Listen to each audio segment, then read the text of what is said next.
एक गुरु के दो शिष्य थे। एक पढ़ाई में बहुत तेज और विद्वान था और दूसरा फिसड्डी।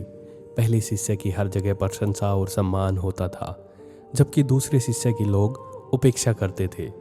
एक दिन रोज में दूसरा शिष्य गुरुजी से जाकर बोला, गुरुजी, मैं उससे पहले से आपके पास विद्या अध्ययन कर रहा हूँ, फिर भी आपने उसे मुझसे अधिक शिक्षा दी।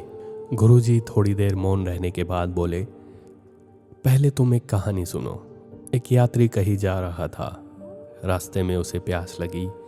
थोड़ी दूर पर उसे एक कुआं मिला। कुएं पर बाल्टी तो थी, लेकिन रस्सी नहीं थी, इसलिए वह आगे बढ़ गया। थोड़ी देर बाद एक दूसरा यात्री उसी कुएं पर आया। कुएं पर रस्सी ना देखकर उसने इधर उधर देखा तो पास ही में बड़ी बड़ी घास उगी थी। उसने घास उखाड़ कर रस्सी बांटना प्रारंभ किया।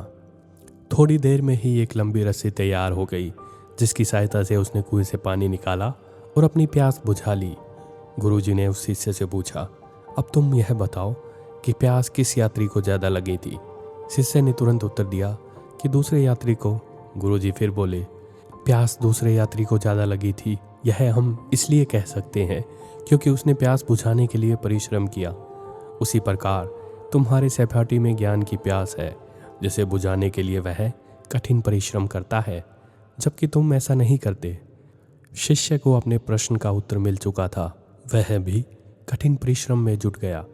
आप चाहे किसी भी समाज से हो, अगर आप अपने समाज के किसी उभरते हुए व्यक्तित्व से चलते हो या उसकी निंदा करते हो, तो आप निश्चित रूप से उस समाज के लिए कलंक हो।